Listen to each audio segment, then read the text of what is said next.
Assalamualaikum warahmatullahi wabarakatuh. Masya Allah, semuanya ceria-ceria semua. Bagaimana kabarnya hari ini anak-anak? Alhamdulillah, Ibu juga sehat.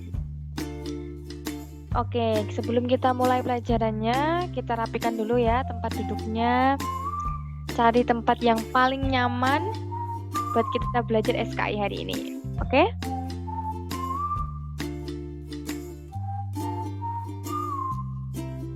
Oke, sudah rapi, sudah nyaman tempatnya. Sekarang kita berdoa. Semoga pelajaran yang akan kita jalani hari ini bisa berjalan dengan lancar dan bisa bermanfaat untuk kita. Ala diniyah wa ala kulli niyatin sholihah. Al-Fatihah. Amin. Oke, hari ini tanggal berapa ya anak-anak? Masehinya juga hijriahnya. Iya? Benar, 7 Juni 2022. Sedangkan hijriahnya 8 Dzulqa'dah 1443. Ibu presensi dulu ya. Oke. Karisma. Ya, hadir. Aisyatur hadir. Fatma. Oke. Ada juga. Sinta ada. Oke, semuanya hadir ya. Alhamdulillah.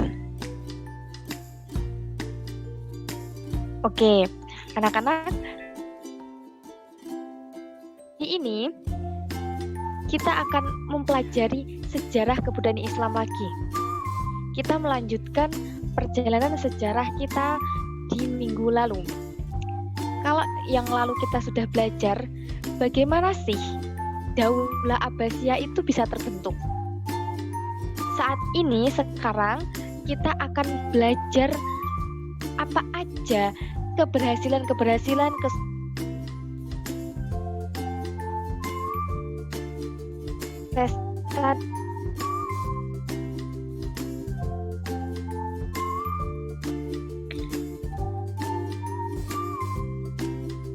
untuk apa Bu kita belajar kemajuan peradaban Islam Daulah Abbasiyah itu? Nanti kalau kita belajar ini, kita akan menjadi bangga dan cinta kepada Islam.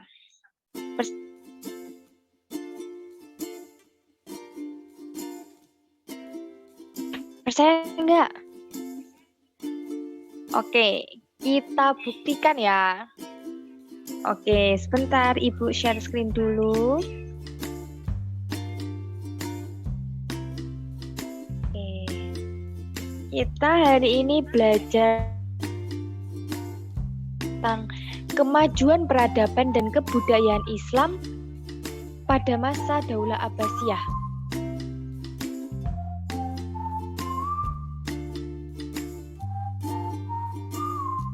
Anak-anak, kemajuan peradaban dan kebudayaan Islam masa Daulah Abbasiyah itu. Nah, hari ini hanya belajar di bidang ilmu pengetahuannya, ekonomi, seni budaya, dan sastra.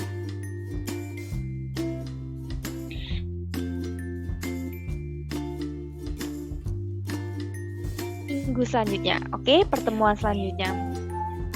Oke, jadi ya, Daulah Abbasiyah dulu tuh berhasil, sukses membangun peradaban dan kebudayaan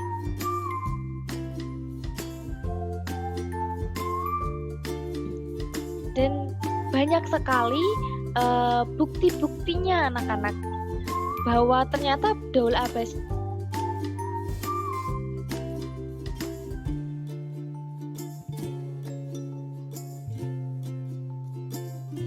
Oke, kita masuk yang pertama, ilmu pengetahuan.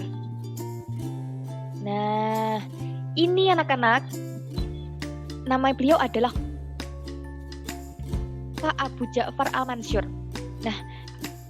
Nah, khalifah ini sangat terkenal dengan khalifah yang sangat cinta dengan ilmu. Saking cintanya ya anak-anak, beliau ini rela mengorbankan seluruh hartanya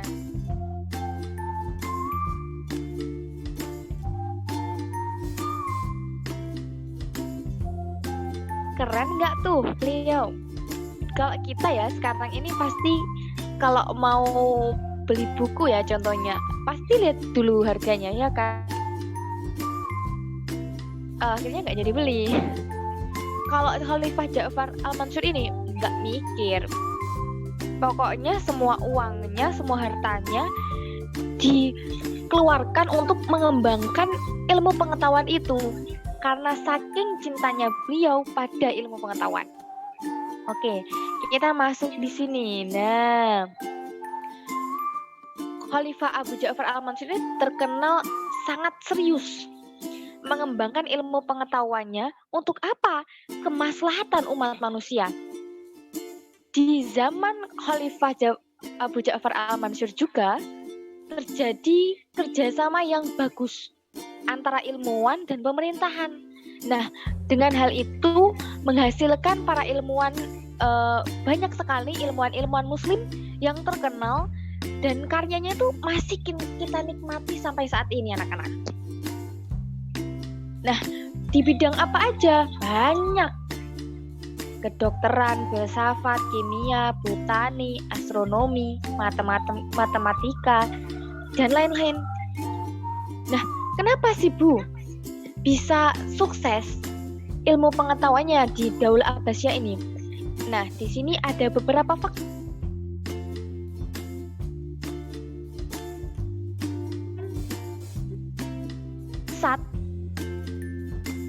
Yang pertama, terjadinya asimilasi budaya, bahasa, pengetahuan antara bangsa Arab dengan bangsa yang lainnya. Asimilasi itu apa? Pertukaran. Jadi terjadi pertukaran budaya, bahasa, pengetahuan antara bangsa Arab dengan bangsa lain sehingga pengetahuannya itu banyak, melimpah. Karena dari bangsa di luar bangsa Arab pun juga datang gitu. Kemudian kan penerjemahan dari berbagai ilmu pengetahuan dari bahasa asalnya ke bahasa Arab. Nah, ini terjadi gencar-gencaran itu di zaman Khalifah Al-Ma'mun. Jadi dengan menerjemahkan buku-buku itu tadi kan akhirnya memperkaya ilmu pengetahuannya anak-anak. Kemudian ada juga dibentuk pusat studi kajian yang diberi Baitul Hikmah. Nah, yang membuat ini juga di zamannya Khalifah Al-Ma'mun. Nah, yang mana Baitul Hikmah ini dijadikan untuk diskusi-diskusi tentang ilmu pengetahuan. Jadi, saking cintanya para khalifah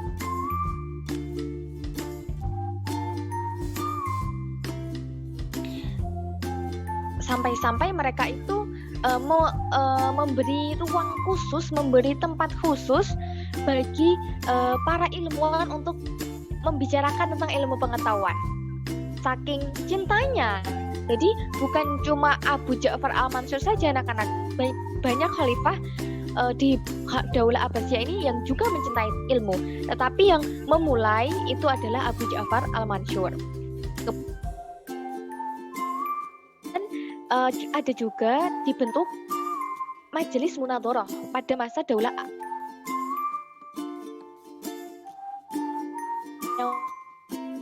untuk kaji saja, tetapi lebih terfokuskan untuk mengkaji persoalan hukum keagamaan. Jadi di sini terlihat bahwa terjadi kerjasama yang bagus antara ilmuwan dan juga pemerintah, yang mana mereka bersama-sama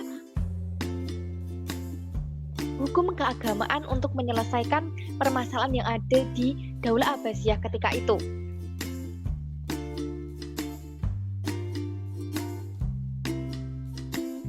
Nah, dari Abbasiyah itu sukses dalam membangun peradaban dan kebudayaan Islam di masa itu. Oke.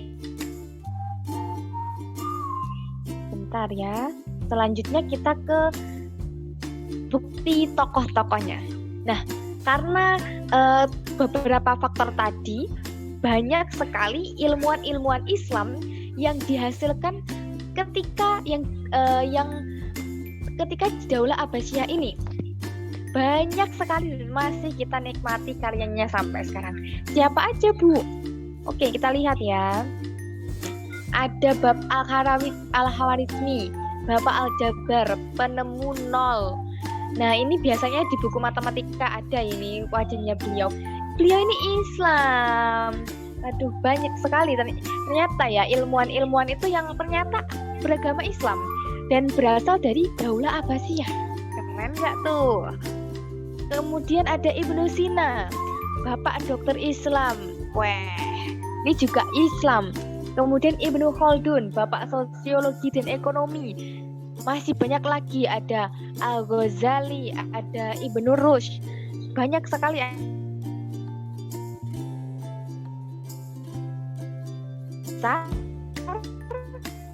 di masa Daulah Abbasiyah. Dan karena ilmu pengetahuan itu sangat difasilitasi oleh Daulah Abbasiyah, maka mereka bisa mengembangkan pengetahuan mereka dan bisa menghasilkan sebuah karya hingga sekarang bisa kita nikmati. Ilmu kedokteran itu sangat penting ya anak-anak sampai sekarang. Kemudian ada 4 imam mazhab. Ada Imam Hanafi, Imam Malik,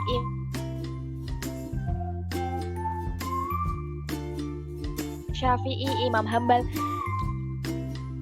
Itu semua ternyata adalah tokoh-tokoh yang juga lahir dan terbentuk di Daulah Abbasiyah.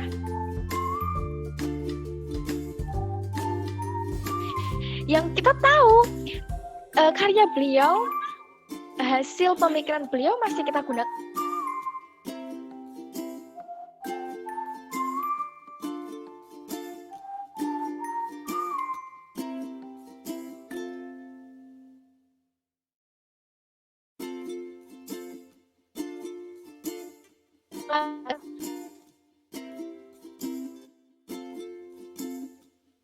Sering ada di buku, ada Imam Muslim, Imam Bukhari, Imam An-Nasa'i, kemudian ada Imam At-Tirmidzi.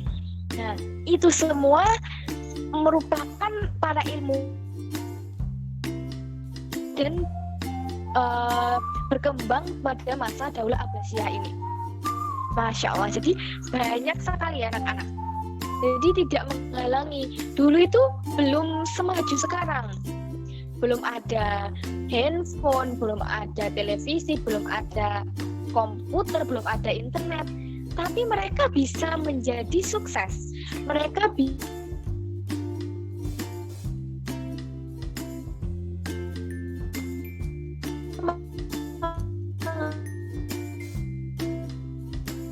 Masya Allah banget anak-anak. Jadi sebuah keterbatasan itu tidak menghambat mereka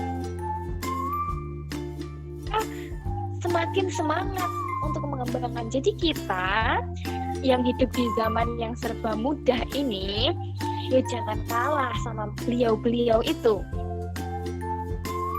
Jangan sampai kalah. Kita apa-apa ada. Mau makan tinggal klik ya. Tinggal kita pergi kemana, oke, tinggal klik juga. Kita mau beli buku pun tinggal klik. Kita mau cari referensi, oke, kita juga tinggal ngetik terus diklik. Apalagi coba? Banyak banget kemudahan-kemudahan yang kita dapat di zaman sekarang. Jadi, yuk jangan sampai kalah. Kita juga harus menjadi the next Al-Khawarizmi, the next Ibnu Sina, the next Ibnu Khaldun. Siap? Harus siap dong. Kita punya fasilitas yang lebih dari beliau-beliau ketika beliau hidup di masa Daulah Abbasiyah. Effortnya harus kita contoh, usahanya, ikhtiarnya harus kita contoh. kemudian ya anak-anak, tidak hanya di ilmu pengetahuan saja, Daulah Abbasiyah ini juga berfokus di bidang nih, oke, sebentar ya. Oke, ekonomi,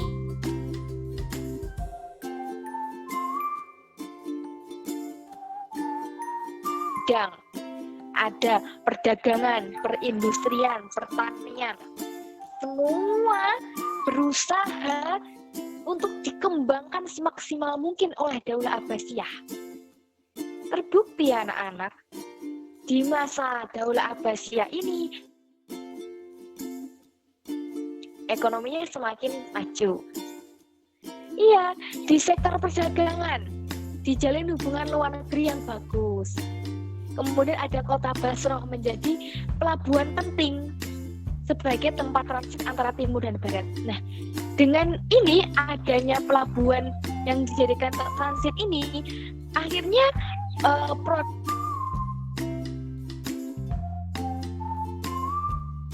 produk-produk lokal bisa dikenalkan yang datang ke bangsa Arab untuk transit di pelabuhan ini. Nah, ini bisa meningkatkan taraf hidup. Kemudian perindustrian ini anak-anak juga nggak kalah sama sekarang.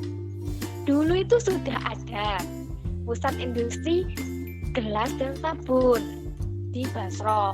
Kemudian di Kufah ada industri tekstil, industri pakaian dari sutra. Kemudian di Syam ada industri keramik.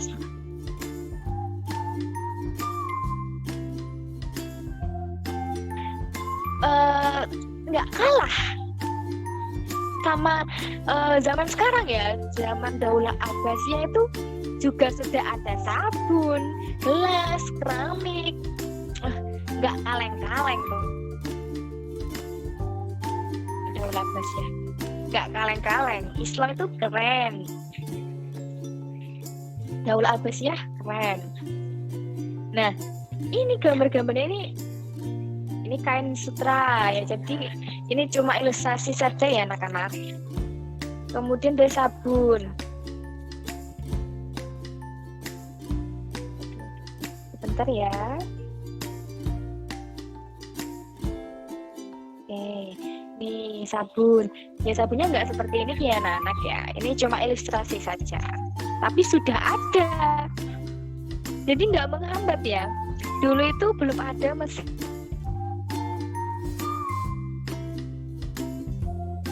Beliau zaman dulu bisa produksi sabun, keramik, kain sutra, gelas, keren pokoknya, nggak kalah wes. Ini keramiknya seperti ini. Nah, lalu di sektor pertanian juga tingkat hasil produksinya, juga kualitasnya. Karena apa? Beliau para khalifah di zaman Daulah Abbasiyah itu membangun kanal, bendungan, irigasi, terusan untuk diperuntukkan memenuhi kebutuhan petani. Jadi beliau-beliau khalifah-khalifah di Daulah Abbasiyah dulu itu sangat berikhtiar semaksimal mungkin untuk menyukseskan peradaban dan kebudayaan Islam di zaman dulu. Jadi ikhtiarnya tuh nggak kaleng-kaleng. Jadi yang dihasilkan juga nggak kaleng-kaleng juga. Jangan meremehkan pokoknya. Daulah Abbasiyah itu keren. Islam itu keren. Jadi jangan melulu kayak apa ya, ilmuwan itu dari barat semua, ilmuwan itu dari Kristiani semua. Jangan salah. Banyak juga ilmuwan-ilmuwan Islam.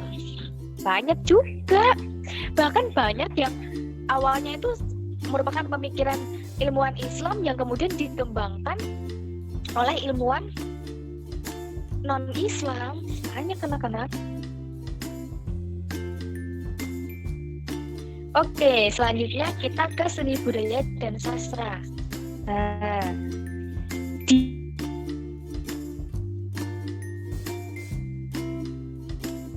Daulah Abbasiyah ini, seni budaya dan sastra ini juga mengalami puncak kejayaannya. Karena apa? Karena ada proses asimilasi, pertemuan budaya antara bangsa Arab dengan bangsa lain. Akhirnya bisa memperkaya budaya dan sastra Daulah Abbasiyah itu sendiri.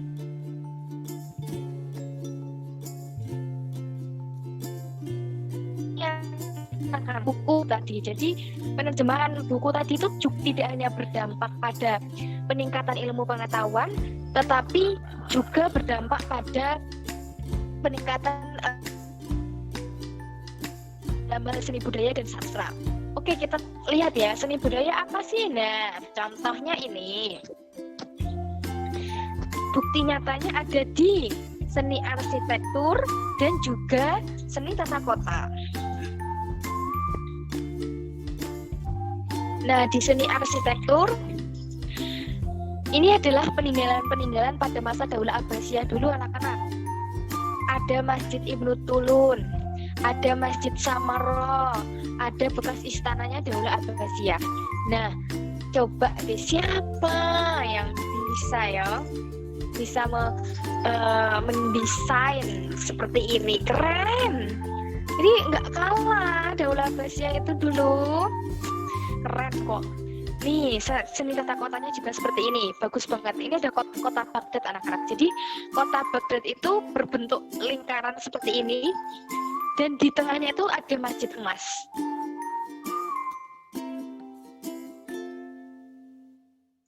Keren nggak? Jadi, zaman sekarang itu ya dulu udah ada gitu. Arsitek-arsitek pada masa kalah keren di zaman dulu dengan fasilitas yang seadanya,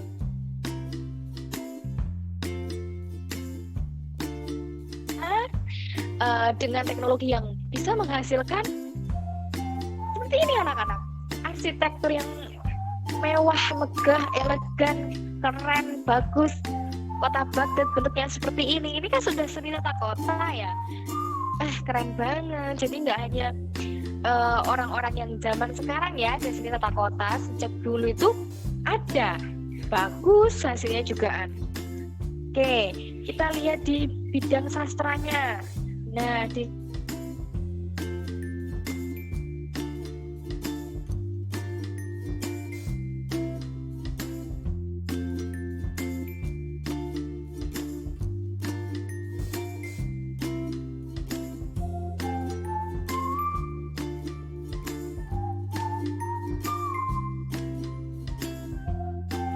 Nah, buktinya apa?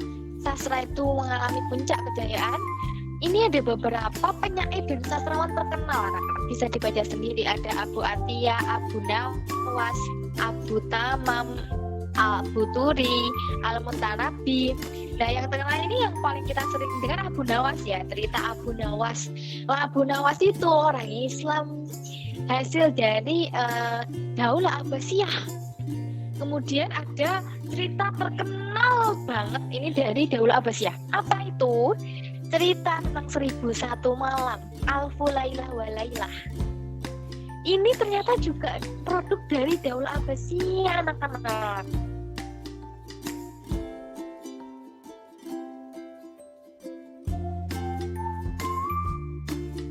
Ternyata Daulah Abbasiyah itu berhasil mengembangkan ilmu pengetahuan, ekonomi. Lalu apa sih hikmah atau pelajaran yang bisa kita ambil dari pelajaran kemajuan peradaban dan kebudayaan Islam masa Daulah Abbasiyah itu?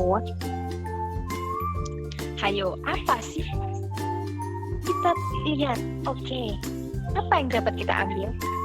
Yang pertama adalah bangga dan cinta Islam. Iya, kita harus bangga dan cinta sama Islam. Islam loh, nggak kaleng-kaleng. Dibuktikan dengan Daulah Abbasiyah ini. Bisa menghasilkan ilmuwan-ilmuwan yang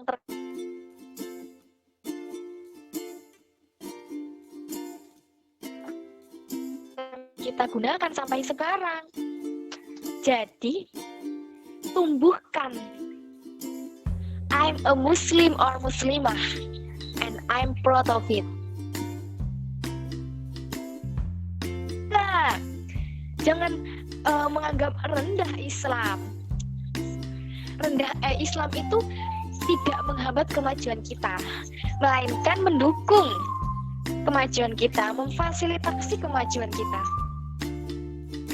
Kalau udah bangga dan cinta dengan Islam, maka tingkatkan ibadah kepada Allah. Lalu juga tingkatkan toleransi. Kenapa? Karena Islam itu sangat menjunjung toleransi yang tinggi. Toleransi antar umat beragama sendiri, jadi antar umat Islam sendiri. Jadi di dalam Islam tuh jangan fanatik anak-anak. Madzhab aja ada 4. Jadi kita tidak boleh langsung ngejat, langsung menyalahkan apa yang orang lain lakukan. Bagaimana orang lain sholat, kita langsung menyalahkan itu salah, bid'ah itu nggak boleh. Kita harus menghargai, kita harus husnudzon. Oh mungkin dia sholat menggunakan madzhab Maliki misalnya, jadi kita juga harus menghargai anak-anak. Jangan langsung bid'ahkan sesama muslim. Kita harus toleransi.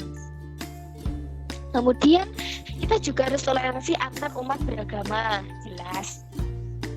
Kita boleh membantu mereka dalam hal muamalah, dalam hal duniawi. Sedangkan untuk masalah yang ukhrawi, akhirat, maka kita tidak boleh. Bagiku agamaku, bagimu agamamu. Lalu kita kalau sudah bangga dan cinta sama Islam, kita juga harus toleransi, menghargai perbedaan adat istiadat, suku, budaya. Lalu kita harus cinta Indonesia, cinta tanah air. Karena Nabi Muhammad sendiri pun anak-anak sangat mencontohkan kalau beliau itu sangat mencintai Arab sebagai tanah kelahirannya. Dan kita juga harus mencintai Indonesia ini. Beragama boleh, fanatik jangan.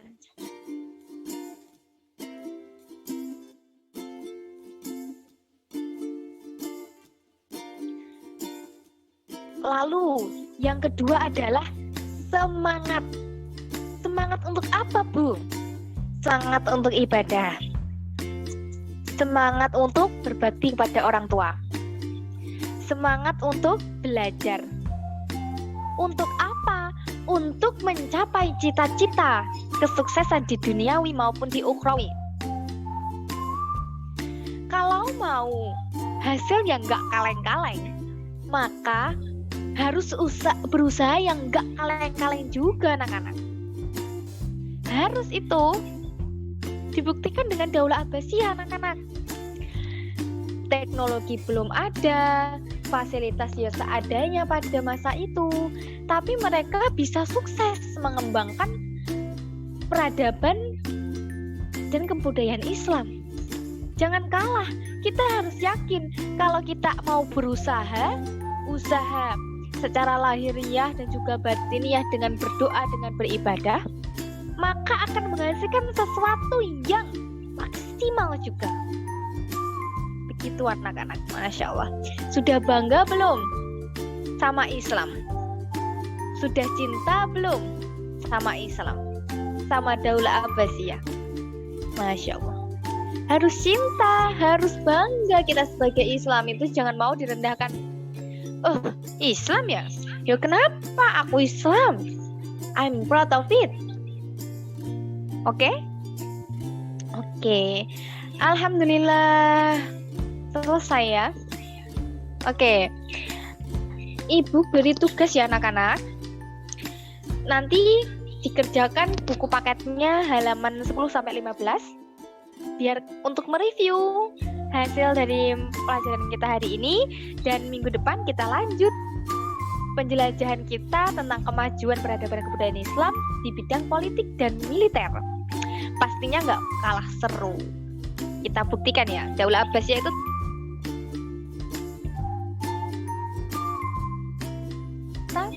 nggak kaleng-kaleng juga. Oke, sekian dari Ibu ya anak-anak.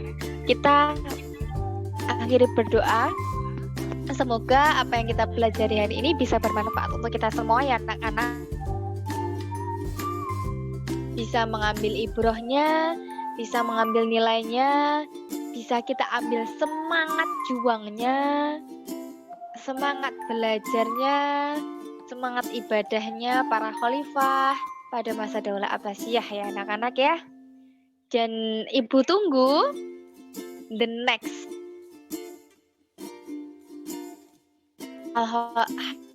Al-Khawarizmi, the next Ibnu Khaldun, Masya Allah, the next Abu Nawas. Oke. Baik, kita tutup. Alhamdulillahirabbil alamin. Sekian dari Ibu. Wassalamualaikum warahmatullahi wabarakatuh.